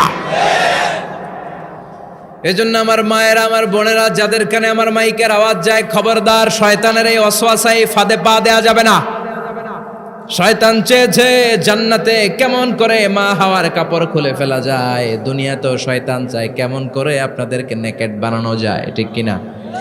বাংলাদেশে নারীদের কাপড় এখন দেহের মধ্যে বাড়ছে নাকি কমছে? আছি আমরা এখন জামানায়, লাজ শরম গেছে হারায়, ঠিক কিনা? পাতলা শাড়ির বাহার, পাখি ড্রেস, লেহেঙ্গা পোশাক দেখে নারীর লাজে মরে যাই, হায় হায়। আছি আমরা এখন জামানায়, লাজ শরম গেছে হারায়, ঠিক কিনা? পোশাক আশাক নারীদের খাটো হতে শুরু করেছে, এটা শয়তানের মিশন। এজন্য মায়েরা বোনেরা খবরদার, পোশাককে ছোট করবেন না, খাটো করবেন না, হেজাব পরবেন। এই হেজাবকে ফরজ করেছে কে? এই হেজাব আপনার অধিকার, আপনার অধিকার আপনি বুঝে নেন। হেজাব আপনার অহংকার, এই হেজাব হচ্ছে আপনার আভিজাত্যের প্রতীক। চিল্লায় বলেন ঠিক কিনা? নারী অধিকারের যারা কথা বলে, নারী আন্দোলনের কথা যারা বলে, তাদের কথায় কান দিবেন না। এরা বক্তব্যের মঞ্চে উঠে নারীর অধিকারের কথা বলে, কিন্তু তাদের ঘরেই নারীরা বেশি নির্যাতিতা, তাদের ঘরের কাজের মেয়েগুলাই বেশি নির্যাতিতা। চিল্লায় এখন ঠিক কিনা? তারাই লোহা গরম করে কাজের মেয়েগুলোর পিঠে ছ্যাক দেয়, তারাই সুযোগ পেলে ধর্ষণে সেঞ্চুরি করতে দ্বিধাবোধ করে না। চিল্লায় এখন ঠিক কিনা? শয়তানের মিশন জান্নাতেও ছিল যেটা, দুনিয়াতেও এটা। পোশাক কি করে আলাদা করা যায়, এই জন্য হেজাব যেন আমরা ভুলে না যাই। হেজাব আপনার আভিজাত্যের প্রতীক, আপনার সৌন্দর্য, আপনার সম্ভ্রম, আপনার স্ট্যাটাস তো আপনার হেজাবের মধ্যে শোভা পায়, ঠিক কিনা? কিন্তু দিনকে দিন পোশাক ছোট হতে শুরু করেছে। নতুন নতুন অনেক পোশাক বেরোয় নারীদের। কি পোশাক আছে বলেন তো একটা? হ্যাঁ, পাখি, আর কি আছে? লেহেঙ্গা, আর কিরণমালা, আর এগুলো পড়বেন না, হেজাব পড়বেন। হেজাবে একটা নারীকে যত সুন্দর, রূপবতী, গুণবতী, সুস্নিগ্ধা লাগে, অন্য কোনো পোশাকে লাগে? আল্লাহ আমাদেরকে বোঝার তৌফিক দান করুন। সাইয়েদনা আদম আলাইহিস সালাম, হাওয়া আলাইহিস সালাম জান্নাতের ভেতরে যখন উলঙ্গ হয়ে গেল, লজ্জাস্থান ঢাকার জন্য জান্নাতের বিভিন্ন গাছের দিকে দৌড়ায়, দৌড়িয়ে দৌড়িয়ে যেই গাছের পাতা দিয়ে তারা সেদিন লজ্জাস্থান ঢেকেছিল, ওই গাছের নাম ছিল তিন গাছ। কি গাছ? ওই তিনের কসম কোরআনে কেটেছে কে? সেজন্য আল্লাহ বললেন, ওয়াত্তিনি ওয়াজ্জাইতুনি ওয়া তুরি সিনিনা ওয়া হাযাল বালাদিন আমিন। সুবহানাল্লাহ পড়েন। তিনের কসম, জাইতুনের কসম। জাইতুন মানে জলপাই, আওয়াজ করে বলতে হবে। জাইতুন অর্থ খাইছেন? জলপাইয়ের আচার খাই না আমরা? জাইতুন মানে জলপাই, ইংরেজিতে বলে অলিভ। তবে আমাদের জলপাই আর আরব দেশের জলপাই একটু গুণগত পার্থক্য আছে। আরব দেশের জলপাই একটু ছোট হয়, আমাদেরগুলা সাইজে বড় হয়। আরব দেশের জলপাই একসাথে অনেকগুলা খাওয়া যায়, আর আমাদের দেশের জলপাই আবার 2-3টার বেশি খাওয়া যায় না, অনেক টক না? এই 7টা জলপাই আর একটা 3, এই মিক্স রেশিওতে যদি আপনি রেগুলার খান, আপনার বার্ধক্য রোধ হবে, আপনার স্বাস্থ্য ভালো থাকবে। আলহামদুলিল্লাহ পড়েন। এই জাইতুন গাছগুলো আরব দেশে হিল ট্রাক্টস, পাহাড়ি এরিয়াতে হয়, 100 বছর বেঁচে থাকে। বিশ্বনবী বলেছেন, কুলুজ জাইতা ওয়াদ্দাহিনু ফাইন্নাহা মিন শাজারাতিন মুবারাকা। বিশ্বনবী বললেন, জাইতুনের তেল খাও, জাইতুনের তেল গায়ের মধ্যে দাও, জাইতুনের তেল মালিশ করো, জাইতুনের ভেতরে বরকত ঢুকায় দিয়েছে কে? জাইতুনের তেল দাড়িতে, চুলে মালিশ করলে দাড়ি চুল সহজে পাকে না। বিশ্বনবী সব সময় দাড়িতে চুলে জাইতুন মাখতেন। আমি নিজেও মাখি প্রতিদিন, আপনারাও মাখবেন। বাজারে পাওয়া যায়, যে বলবেন অলিভ অয়েল, কি বলবেন? অলিভ অয়েল বললে আপনাকে দিবে। স্পেনের, মেড ইন স্পেন, এদের অলিভ অয়েল ভালো। ফিলিস্তিনের যে অরিজিনাল অলিভ অয়েল, এটা ভালো, এটা খাওয়া যায়। তাম্বুতু বিদ্দুহুনি ওয়া সিবগিল্লিল আখিলিন, এটার অনেক কাজ, খাওয়াও যায়, মালিশও করা যায়, জাইতুনের ডাল ভেঙে মেসওয়াকও করা যায়। সুবহানাল্লাহ পড়েন। বিশ্বনবী বললেন, নি'মাস সিওয়াকিয়াজ জাইতুন, জাইতুনের মেসওয়াক কতই না ভালো। ফাইন্নাহা সিওয়াকি ওয়া সিওয়াকুল আমবিয়াই মিন ক্বাবলি, কেননা আমি বিশ্বনবী নিজে জাইতুনের ডাল ভেঙে মেসওয়াক করি, আমার আগে লক্ষাধিক নবীরা সবাই জাইতুনের ডাল দিয়ে মেসওয়াক করেছেন। সুবহানাল্লাহ পড়েন। আপনার দেহের ব্যাড কোলেস্টেরলের লেভেল কমে যাবে যদি জাইতুন আপনি খান। দাড়িতে মাখবেন, চুলে মাখবেন। আবার সালাদের মধ্যেও জাইতুনের তেল দিয়ে খাওয়া যায়, যদি এক্সট্রা ভার্জিন হয়। লেস দেন 1% অ্যাসিড দিয়ে এটাকে পিউরিফাইং করলে এটার বলে এক্সট্রা ভার্জিন। এরপর আরেকটা আছে ভার্জিন। 2% অ্যাসিড দিয়ে পিউরিফাইং করে, 3-4-5% অ্যাসিড দিয়ে পিউরিফাইং করলে ওটার বলে রিফাইন্ড পিওর, ওটা গায়ে মালিশ করবেন। বরকত আছে না নাই? এজন্য এই দুইটার কসম কোরআনে কেটেছে কে? এরপরে রব্বুল আলামিন বলেন ওয়া তুরি সিনিন,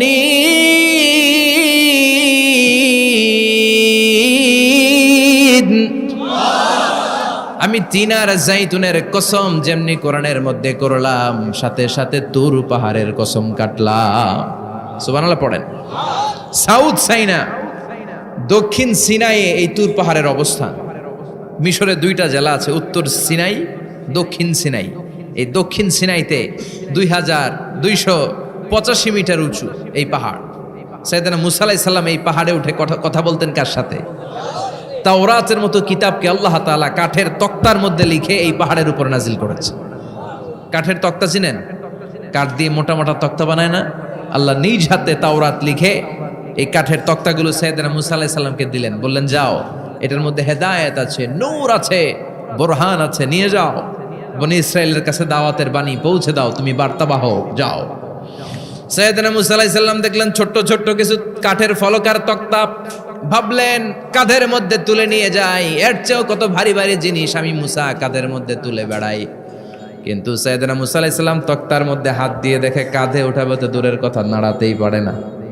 সুবহানাল্লাহ পড়েন। কাঁধে উঠাবে তো দূরের কথা, কি করতে পারে না?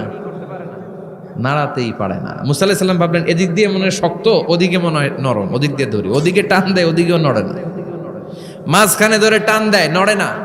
ঘটনা কি? এর চেয়ে কত বড় তক্তা কাঁধে লয়ে ঘুরি, আর এগুলো নড়ে না কেন?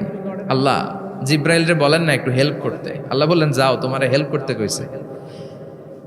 মুসা আলাইহিস সালাম বললেন ভাই জিব্রাইল তুমি এদিক দিয়ে ধরো, আমি ওদিক দিয়ে ধরি।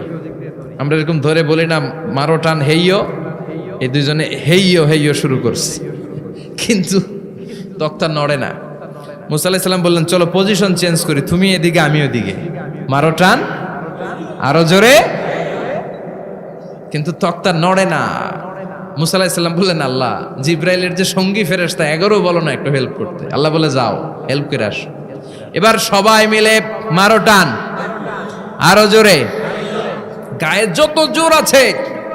মুসা আলাইহিস সালাম তক্তা ধরে টান দিলেন, টানের চোটে প্রত্যেকটা লোমকূপ দিয়ে ঘাম বেরোতে শুরু করেছে। এক একটা টানে কোমরের রক ছিঁড়ে যাওয়ার অবস্থা, কিন্তু তক্তা নড়ে।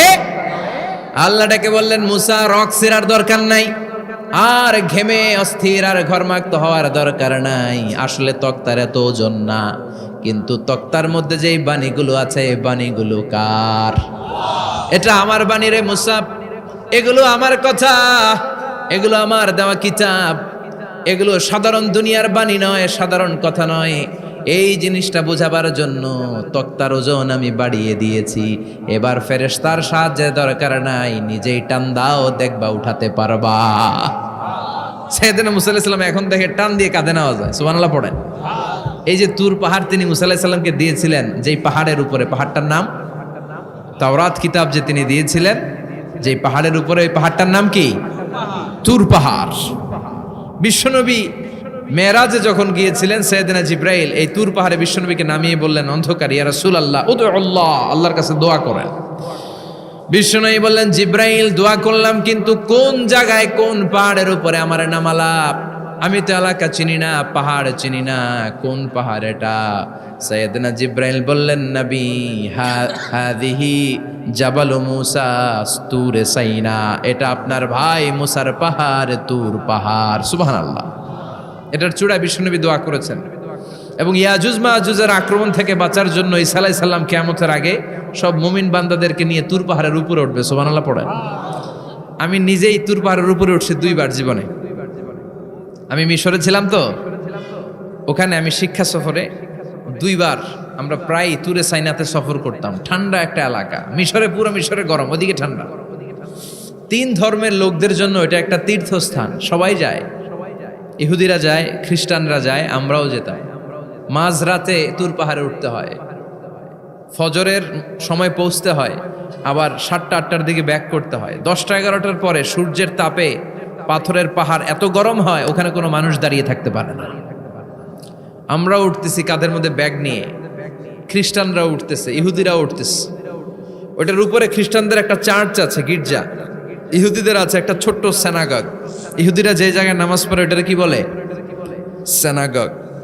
খ্রিস্টানরা যেটাতে নামাজ পড়ে ওটারে বলে চার্চ, গির্জা। আর আমরা যেটাতে নামাজ পড়ি মসজিদ। আমাদেরও একটা মসজিদ আছে ছোট। ফজরের সময় উঠলাম, উঠে তাকিয়ে দেখি সূর্য কিরণে পুরো তুর পাহাড়ের সিলসিলাতুল জিবাল, পাহাড়ি রেঞ্জ ঝিকিমিকি আলোতে সূর্যের কিরণে চমৎকার এক আভা, রক্তিম আভা ধারণ করেছে। সবাই মিলে আল্লাহর কাছে দোয়া করলাম, এই তুর পাহাড়ের কসম কেটেছে কে? রব্বুল আলামিন বলেন, ওয়াত-তিনি ওয়াজ-যাইতুনি ওয়া তুরি সিনিনা ওয়া হাযাল বালাদিল আমিন। তিনের কসম, জাইতুনের কসম, তুর পাহাড়ের কসম, আর এই নিরাপদ শহরের কসম। এই নিরাপদ শহর দ্বারা উদ্দেশ্য হচ্ছে মাক্কাতুল মুকাররমা। নিরাপদ শহর দ্বারা কোন শহর উদ্দেশ্য? মাক্কা। যে মক্কার আগের নাম ছিল বাক্কা। মক্কার আগের নাম সবাই বলেন বাক্কা। মক্কার নামে আল্লাহ কোরআন একটা সূরা দিয়েছে, সূরার নাম সূরাতুল বালাদ। লা উকসিমু বিহাযাল বালাদ ওয়া আনতা হিল্লুম বিহাযাল বালাদ। সুবহানাল্লাহ পড়েন। আবার এই শহরের নাম দিলেন আল্লাহ উম্মুল কুরা, জনপদ সমূহের মা। এই শহরের মধ্যে যারা এই প্রবেশ করবে নিরাপত্তা দিবে কে? আবার এই শহরের মাঝখানে আল্লাহ এমন একটা ঘর তৈরি করেছে, গোটা বিশ্বের সব মুসলমান ওই ঘরের দিকে মাথা নুইয়ে সেজদায় লুটিয়ে পড়ে। সুবহানাল্লাহ পড়েন। ইন্না আউওয়ালা বাইতি উদিআ লিন-নাস লাল্লাযী বিবাক্কাতা মুবারাক। এই কাবা ঘরকে কেন্দ্র করে প্রতিদিন 120টা রহমত নাজিল হয়। চিল্লায় বলেন তো কয়টা? 60 লিত তাইফিন, 60টা রহমত যারা তাওয়াফ করে তাদের জন্য। 40 লিল মুসাল্লিন, 40টা রহমত যারা নামাজ পড়ে তাদের জন্য। 60 আর 40 কত? বাকি আছে কয়টা? ওয়াল 20 লিন-নাযিরিনা ইলাল কাবা, বাকি 20টা রহমত যারা তাওয়াফও করে না, নামাজও পড়ে না, শুধু কাবার দিকে তাকিয়ে থাকে। সুবহানাল্লাহ পড়েন।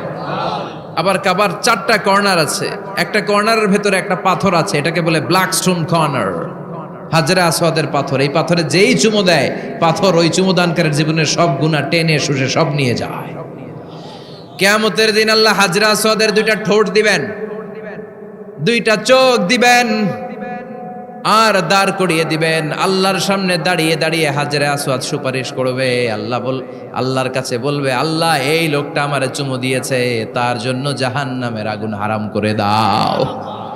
এই হাজরে আসওয়াদ পাথরের জন্য আমরা চুমু দিতে পারি, আল্লাহ তৌফিক দাও। জোরে পড়েন আমিন। এই নিরাপদ শহরের কসম, শহরটার নাম মাক্কা। চিল্লায় বলেন শহরটার নাম। এটার মাঝখানে একটা ঘর আছে, আল কাবা আল মুশাররাফা। লক্ষ লক্ষ মানুষ এই কাবা কেন্দ্রিক প্রতিদিন ছুটতে থাকে। আল্লাহ বলেছেন এটা মাসাবাতান লিন-নাস, মানুষের মিলন কেন্দ্র। লক্ষ লক্ষ মানুষ এই কাবাকে ঘিরে নামাজ পড়ে। প্রতিটা জুমার দিন 10 লাখেরও মোর দেন 1 মিলিয়ন মুসল্লি কাবার চারদিকে জুমার সালাত আদায় করে। সুবহানাল্লাহ পড়েন। আজান হওয়া মাত্রই মৌমাছির মতো মানুষগুলো ছুটতে থাকে। কাবার আজান শুনেছেন? আল্লাহু আকবার, আল্লাহু আকবার,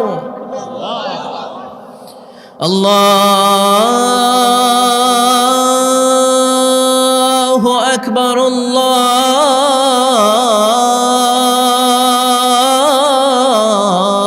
আল্লাহু আকবার। কি সুরেলা আজান, কাবার আজান। আজান হতে দেরি, আজান হতে দেরি। যদি 20-30 তলা হোটেলের কোনো ছাদ থেকে আপনি খেয়াল করেন, দেখবেন মৌমাছির মতো ডানে বায়ে সামনে পেছনে চারিদিক থেকে সারে আল হিজরা দিয়ে, সারে আজিয়াদ রোড দিয়ে, গাজ্জা দিয়ে, জারোয়াল দিয়ে, মেসফালা দিয়ে, ইব্রাহিম খালিলি দিয়ে মানুষগুলো কাবার দিকে ঢুকতে শুরু করেছে, ঠিক কিনা? আবার বিশ্বনবী বলতেন, মাক্কা তো হাব্বুল বিলাদ ইলাইয়া, মক্কা শহর আমার কাছে সব চাইতে প্রিয় শহর। লাউলা উখরিজিতু লামা খারাজতু, মক্কার কুরাইশরা কাফেররা যদি এই শহর থেকে জোর করে আমারে বের করে না দিত, আমি কোনোদিন মক্কা ছেড়ে দূরে যেতাম না। সুবহানাল্লাহ পড়ে। বিশ্বনবীর জন্মস্থান এই শহর, যেখানে বিশ্বনবী জন্মেছেন ওইখানে আছে মাকতাবা, লাইব্রেরি। কি আছে? হজ ওমরা যারা করেছেন তারা দেখবেন ওখানে গেলেই ফ্রিতে বই দেয়। কি দেয়? বিশ্বনবীর জন্মস্থানে গেলে যেই ভাষার হন, বাঙালি গেলে বাংলায়, ইংরেজ গেলে ইংরেজিতে, পাকিস্তানিরা গেলে হিন্দিতে, সবাইকে ফ্রিতে বই দেয়া হয়। তার মানে বিশ্বনবীর জন্মস্থানে গেলেই বই পাওয়া যায়, ঠিক কিনা? বিশ্বনবীর জন্মস্থানের ঠিক পাশেই আবু জাহেলের জন্মস্থান। ওইখানে কি আছে জানেন? হ্যাঁ, হাম্মাম, হাম্মাম আবি জাহাল। বাঙালি হাজিদের বুক ভরা ঘৃণা তার জন্য। বাঙালি হাজিরা বলে, আবু জাহিল্লার টয়লেট কই, যাইয়া সব ভরাই দিয়ে আসুন। জেদ্দাতে নেমেই খুঁজতে আরম্ভ করে, আবু জাহিল্লার টয়লেট কই। সবাই বলে, এই না জেদ্দায় আসলেন, মক্কা তো আর 80 কিলো দূরে, আপনি যাবেন, ওমরা করবেন, বিশ্রাম নেবেন হোটেলে, এরপরে জিয়ারা যখন করায় তখন ওখানে নেয়। কিন্তু নাইম্মা কই আবু জাহিল্লার টয়লেট কই। কি ক্ষোভ তার প্রতি, না? কি ক্ষোভ আর ঘৃণা। আর বিশ্বনবীর জন্য অন্তর ভরা ভালোবাসা আছে না নাই? এজন্য ইসলাম হচ্ছে শান্তির ধর্ম। জঙ্গিপনা যারা করে, সন্ত্রাসবাদের কথা যারা সমাজে উস্কে দেয়, তাদের জন্য ইসলামে কোনো শান্তি নাই। আবু জাহেল ছিল সন্ত্রাসদের লিডার, ঠিক কি না? Leader of the all terrorist, কুখ্যাত ইন্টারন্যাশনাল সন্ত্রাসী আবু জাহেল। আর বিশ্বনবী ছিলেন মুজাহিদ। বিশ্বনবী কি ছিলেন?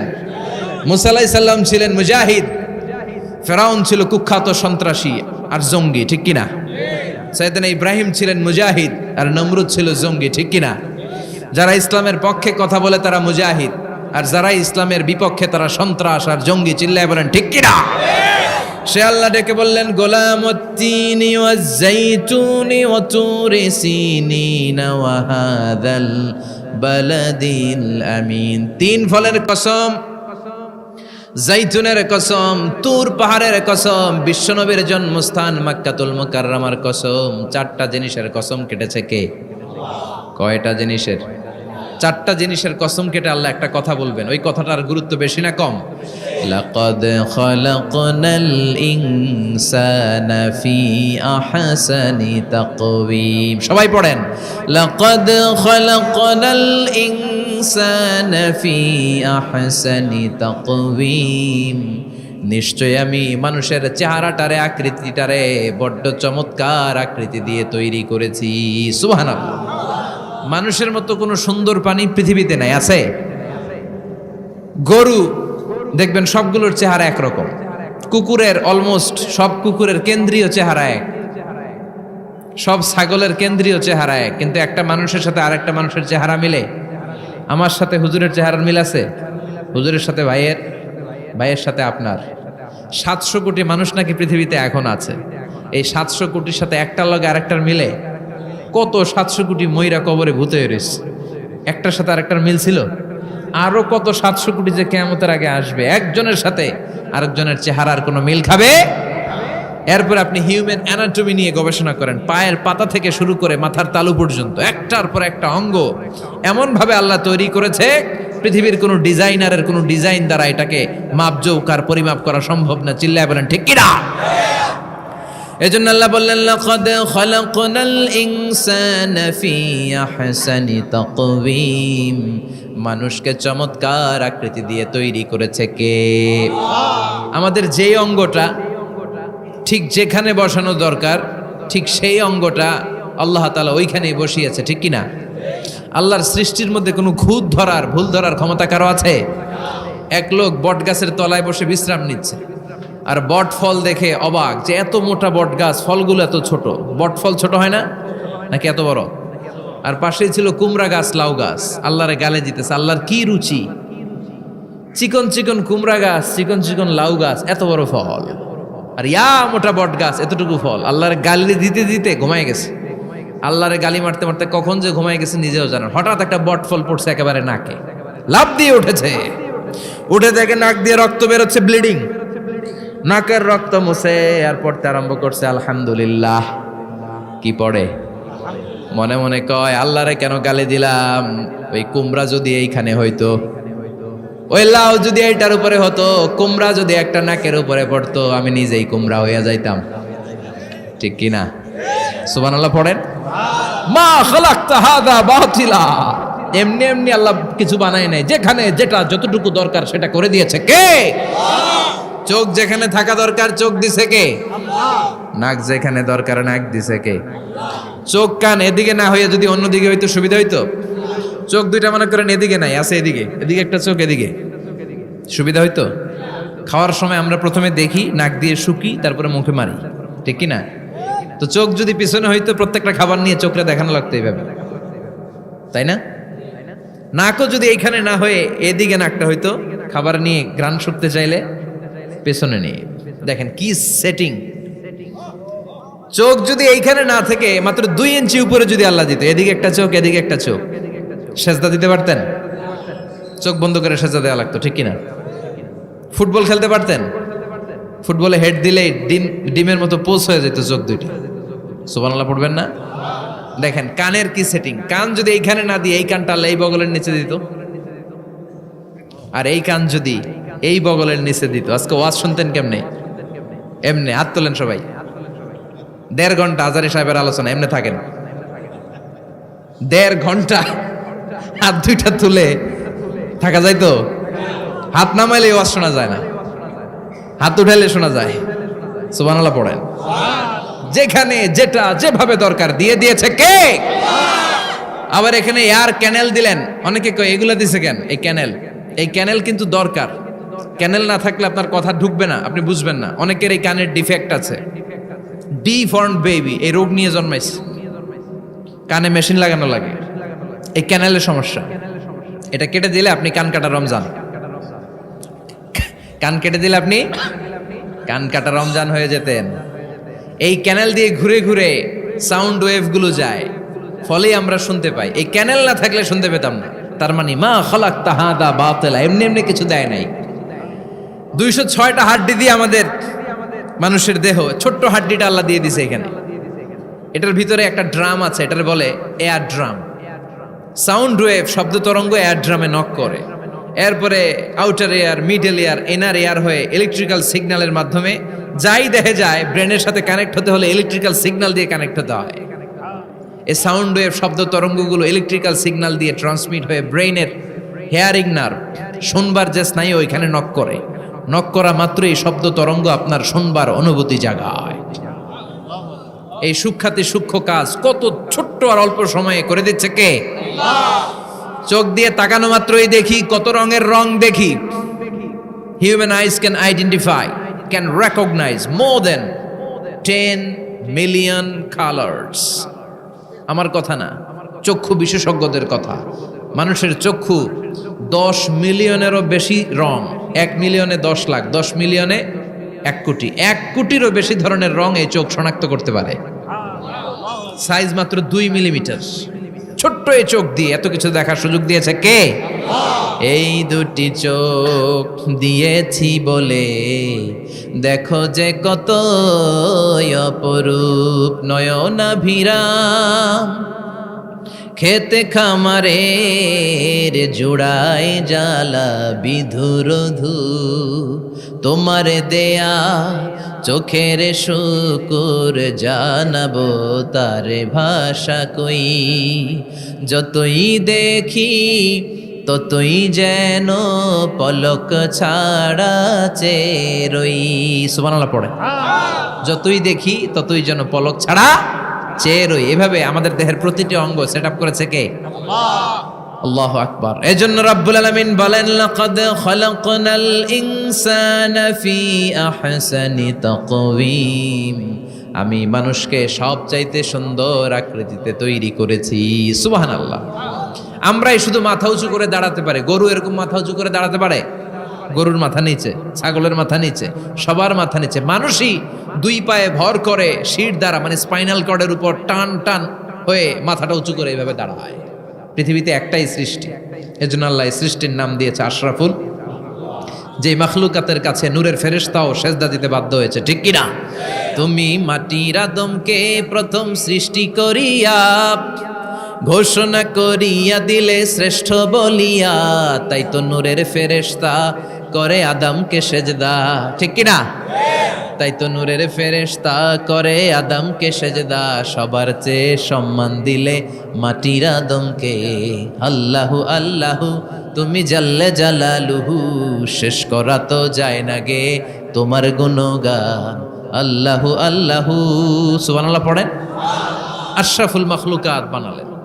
এত বৈচিত্র্য মানুষকে আল্লাহ দিয়েছেন। বিবেক দিয়েছেন, আবেগ দিয়েছেন, বাক শক্তি, কথা বলার ক্ষমতা। কোন প্রাণীর আছে? সুবহানাল্লাহ কইবেন না? বিবেক দিয়েছেন, আবেগ দিয়েছেন, বাক শক্তি দিয়েছেন। উপলব্ধি করবার মতো ক্ষমতা দিয়েছেন। আশরাফুল মাখলুকাত বানিয়েছেন এই মানুষকে। এই মানুষের মধ্যে আল্লাহ অনেক ক্যাপাসিটি দিয়েছেন। আবার আল্লাহ বললেন ওয়ামিন আয়াতিহি খালকুস সামাওয়াতি ওয়াল আরদি ওয়াখতিলাফু আলসিনাতিকুম ওয়া আলওয়ানিকুম ইন্না ফী যালিকা লাআয়াতিন লিল আলিমিন। আমার সৃষ্টির মধ্যে অসাধারণ সৃষ্টি, আকাশ এবং জমিন সৃষ্টি, গায়ের রঙের ভিন্নতা, ভাষার ভিন্নতা। সুবহানাল্লাহ। আমরা কোন ভাষায় কথা বলি? কথা বলেন। আপনি কি মনে করছেন সারা ওয়ার্ল্ডে এই ভাষায় কথা বলে? ইন্ডিয়ানরা বলে হিন্দিতে, ইংরেজরা বলে ইংরেজিতে, আরাবিয়ানরা বলে আরবিতে, ঠিক কি না? আমার দেশের বাইরের প্রথম সফর ছিল 2008-এ। সেই থেকে এক যুগ চলছে এখন সফর। ওই সফর যে কত দরকার ছিল, ওই সফরের আগে এই গ্লোবাল ইসলামকে দেখার সুযোগ আমার হয়নি। মানুষের যে কত ভিন্নতা, কত ভাষায় যে মানুষ কথা বলে। 2008 সালে আমি যখন আমার ইউনিভার্সিটিতে গেলাম, মাগরিবের সালাতের সময় পৌঁছেছি। আজান হওয়ার সাথে সাথে দেখলাম students of more than 100 nationalities they are coming out from their hostel to offer মাগরিব প্রেয়ার। মাগরিবের আজান দেখলাম হোস্টেল থেকে বিভিন্ন রঙের ছেলেপেলেরা মাগরিবের সালাত পড়ার জন্য বেরোচ্ছে। এক একটার কালার এক এক রকম, এক একটার ভাষা এক এক রকম। আমরা বাংলায় বললে আরাবিয়ানরা বুঝে না, আরাবিয়ানরা আরবিতে বললে ইন্ডিয়ানরা বুঝে না, ইন্ডিয়ানরা হিন্দিতে বললে ইংরেজরা বুঝে না, চাইনিজরা মান্ডারিনে বললে কেউ বুঝে না। চিয়াং ফিয়াং জিয়াং, এগুলো হচ্ছে চাইনিজ ভাষা। ইয়াং শিয়াং দিয়ে যখন কথা বলে কেউ বুঝে না। প্রথম মাগরিবের সালাত পড়ে আমি প্রথম নিগ্রু মানুষ আবিষ্কার করলাম। এর আগে কোনোদিন কালো মানুষ দেখি নাই। সালাম ফিরে ডানে দেখি এক নিগ্রু, বায়ে দেখি আরেক নিগ্রু, সিকেরামান কাতিবিন। এই নিগ্রু দেখে আমি দিছি দৌড়। সবাই কই দৌড়ান কেন? আমি বললাম এরা কারা? আমারে বলা হলো এরা আপনার বন্ধু। এরা কি? এই কালো লোক নাকি আমার বন্ধু। বললো 5 বছর এই নিগ্রুদের সাথে আপনার থাকতে হবে। 100টারও বেশি দেশের ছাত্র আমরা একসাথে থেকেছি। কারো ভাষা কেউ বুঝে না, কারো গায়ের রঙের সাথে কারো গায়ের রঙের মিল নাই। চিল্লায় বলেন সুবহানাল্লাহ। এজন্য রব্বুল আলামিন বললেন লাকাদ খালাকনাল ইনসানা ফি আহসানি তাকওয়িম। আমি মানুষকে চমৎকার আকৃতিতে তৈরি করেছি। সুম্মা রাদাদনাহু আসফালা সাফিলিন। তারপর মানুষকে আমি আবার নিম্নমুখী করেছি। মানুষের সৌন্দর্যটা সব সময় থাকে না। এই যে যুবক অবস্থায় আমাদের কি সুন্দর চামড়া, কি সুন্দর দেহ, বয়স যখন 70-80 হবে এরকম থাকবে? কথা বলেন না। এই কালো দাড়িগুলো সাদা হয়ে যাবে, বয়সের ভারে মিজানুর রহমান আজহারী নুজ্জ হয়ে যাবে, লাঠি লাগবে তখন। তখন স্টেজে উঠবে, হায়াতে বাসায় থাকলে লাঠি নিয়ে উঠতে হবে। কথা কন। আমার নানা বাইরে দেখতাম গাড়িতে একটা লাঠি রাখতো, মরহুম পীর সাহেব গোলাম সাদেক সাঈদী। গাড়িতে সব সময় লাঠি, এই লাঠি নিয়ে গাড়ি থেকে বেরোতো, লাঠি দিয়ে সিঁড়ি বেয়ে উঠতো, মাঝে মাঝে আমরা ধরেও উঠাতাম। তো উনি কি এরকম ছিল না? একদিন ইয়াং তাগড়া যুবক, রং ধরা যৌবন, জং ধরে শেষ থাকে না। আসফালা সাফিলিন এর 2টা তাফসীর। একটা হচ্ছে ইলা আরজালিল উমর, সব সময় মানুষ যুবক থাকে না, একটা সময় তারে বৃদ্ধ বানিয়ে দেয় কে? আবার আল্লাহ বুঝালেন মানুষ ভালো হলে অনেক ভালো হয়, খারাপ হলে অনেক খারাপ। মানুষ ভালো হলে ফেরেশতার চেয়ে ভালো, মানুষ খারাপ হলে পশুর চেয়েও খারাপ। কথা বলেন ঠিক কিনা? এক পশু আরেক পশুরে মারে না, এক পশু আরেক পশুরে হত্যা করে না, কিন্তু মানুষ মানুষের মারে কি মারে না? A lion never kills a lion, a dog never kills a dog, an elephant never kills an elephant. একটা হাতি একটা হাতিরে মারে না, কুকুর কুকুরে মারে না, কিন্তু মানুষ মানুষকে মারে কিনা? এজন্য আল্লাহ বললেন লাকাদ খালাকনাল ইনসানা ফি আহসানি তাকওয়িম সুম্মা রাদাদনাহু আসফালা সাফিলিন ইল্লাল্লাযীনা আমানু ওয়া আমিলুস সালিহাতি ফালাহুম আজরুন গায়রু মামনুন। 2 শ্রেণীর মানুষের এই বিপদ নাই, যারা ঈমান এনেছে, সৎ কর্ম করেছে। কার কথা? তবে ঈমানটা হতে হবে নির্ভেজাল। ওই ঈমানে শিরকের কোনো ছিটেফোঁটা থাকতে পারবে? তাহলে ওই ঈমান আপনারে মুক্তি দিবে। চিল্লায় বলেন ঠিক কিনা?